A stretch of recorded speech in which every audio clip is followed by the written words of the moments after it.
अनेक आवडी तिथं जातात.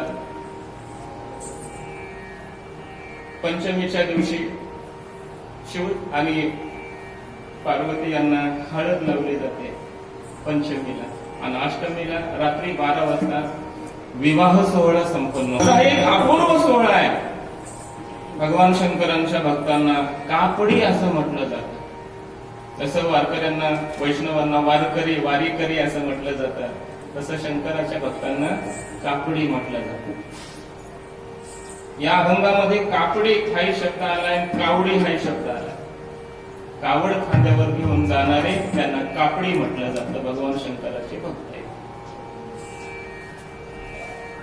तेव्हा माझं असं म्हणणं आहे सर्व माझ्या गावातल्या तरुणांना की आपण मोठ्या आनंदाने हा सोहळा इथपर्यंत पार पाडला. मनामध्ये शंका ठेवू नका. आता मनामध्ये शंका ठेवू नका की आता मग कीर्तनाचं काय, कसं करायचं, पुढचं काय, काय नाही. मोकळ्या मनानं भेटायचं मोठ्या लोकांना, जी पुढे नियोजन करणारी आहेत त्यांना भेटावं, आम्हाला येऊन भेटावं, काय अडचण नाही ती सांगावी. आपलं गाव कधीच परमार्थाला मागं पडणार नाही. आणि त्याच्यातही पुन्हा मी हे सांगतो की मी एवढं जे शिकलोय ते कशासाठी शिकलोय.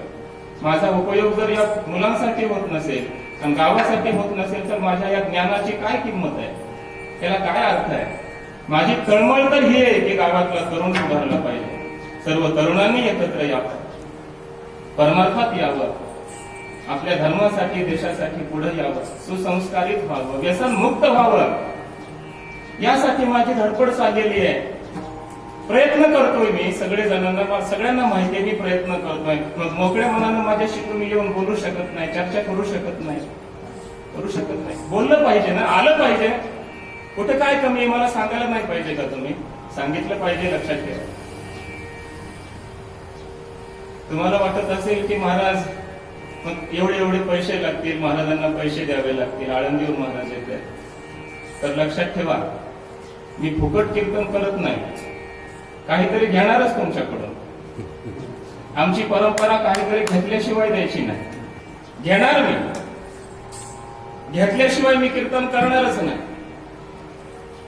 आमच्या संस्थेचीच परंपरा आहे. मी बोलून जातो, चला माझ्या संस्थेचीच परंपरा आहे. आम्ही काहीतरी घेतल्याशिवाय कीर्तन करतच नाही. पाठही सांगत नाही आम्ही काही घेतल्याशिवाय. तुमच्याकडून सुद्धा मी घेणार, घेतल्याशिवाय कार्यक्रम करणार नाही, कीर्तनही करणार नाही, येणारही नाही. घेणार मी तुमच्याकडून.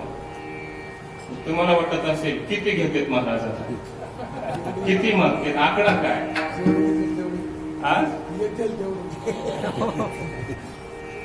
ते तर मी घेणारच, तुम्ही द्याल तेवढे. त्याची तुम्हाला गरज जशी आहे तशी मलाही गरज आहेच ना.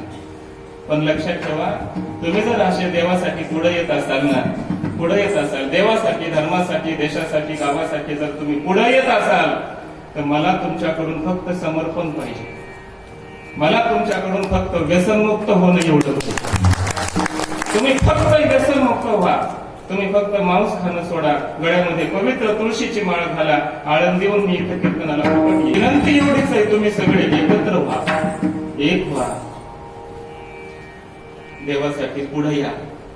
मांस खाऊ नका, दारू पिऊ नका, आपले घर उद्ध्वस्त करू नका. आपण महादेवाचे जर भक्त असू, बरेचसे महादेवाचे भक्त खातेत, पितेत, व्यसनी आहेत. मी नेहमी सांगत असतो महादेवाचं एक नाव, आनंद मला, महादेवाचं एक नाव आहे पशुपती. पती म्हणजे काय? पाती इति पती, पाती रक्षती इति पती. पा रक्षणे धातू आहे. पती म्हणजे रक्षण करतो तो पती, म्हणून तर पत्नीचं रक्षण करतो म्हणून त्याला पती म्हटलं जातं. पशुपती याचा अर्थ आहे जगामध्ये जेवढे पशु आहेत त्या सगळ्या पशुचे नाथ, स्वामी, मालक महादेव आहे, रक्षण करते. मग सगळ्या पशूंचे ते स्वामी, मालक असतील, पशुपती असतील. आणि तुम्ही जर त्या पशुपतीचे भक्त असाल आणि पशूंना मारून खात असाल तर तुम्ही महादेवाच्या भक्त म्हणण्याच्या लायकीचे होऊ शकत नाही. मांस खाऊ नका एवढं जरी तुम्ही मला दिलं ना, माझी धडपड तीच आहे. मी तुमच्यासाठी समर्पण करायला तयार आहे, वेळ द्यायला तयार आहे. मी जे शिकलंय त्याचा उपयोग करायला मी तयार आहे. तुम्ही करून तर घ्या ना. 22 वर्षाची माझी तपश्चर्या, माझी साधना मी इथं पहिलं गावात रोखण्याचा प्रयत्न करतो. एवढं मी दुसऱ्या गावातही बोलत नाही, एवढं अंतर्मिलित बोललो कदा त्या. मला वाटतंय गाव माझं आहे, मी गावातून सुरुवात करतो. जगातला एकमेव महाराज मी आहे की ज्यानं गावातून सुरुवात केली. कोणत्या जगातल्या महाराजानं गावातून सुरुवात केली नाही. त्याला गावात मानही नाही, सन्मानही नाही. माझं भाग्यही तेवढं आहे की तुम्ही मला प्रेम देता, सन्मान देता. हे माझंही भाग्य आहे.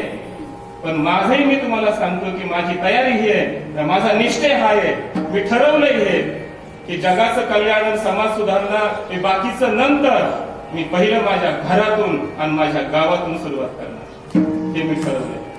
मग तुम्ही जर मला वेळ देऊ शकत नाही, थोडस माझं जर 2 शब्द ऐकू शकत नाही, तर मी काय करायचं सांगा एकट्यानं. पण तरुणांना फक्त एवढं माझं म्हणणं आहे, 2 शब्द ऐका आमचं, थोडं व्यसन मुक्त व्हा, एकत्र या. तुम्ही देवासाठी एवढं करताय ना, मी देवासाठीच करणार आहे. भेटा, चर्चा करा, बोला, काय कमी जास्त आहे आपण सगळं करूया. आमच्या एकनाथनं मला सांगितलं, महाराज तुमची मिरवणूक काढायची म्हटली. अरे म्हणलं मिरवणूक काढा, सत्कार करायचा करा, सत्कार काय अडचण नाही, कीर्तन करायचंय करा, प्रत्येक गोष्टीला मी होकार दिलाय. पोरांना विचारा, एकाला सुद्धा काहीच मी नाही म्हटलं नाही. येतो मी येणार. आनंद आहे ना मला, तुम्ही पुढे म्हणून करताय तर मला आनंदच आहे ना. पोरं पुढे येत आहे, आनंदच आहे. पुढे आलो मी, पण माझं म्हणणं एवढंच होतं, एवढा सोहळा तुम्ही करताय, पुढे येताय, मीही यायला तयार आहे. पण नुसता सत्कार करणं, मिरवणूक काढणं याच्यामध्ये भूषण नाही माझं. माझं भूषण तिथं आहे, मला यश तिथं आहे. तुमच्यातल्या 10 जणांनी तरी माळ घातली पाहिजे. आमच्या चॅनल संत महिमाला सबस्क्राईब करून नोटिफिकेशन बेल दाबायला विसरू नका.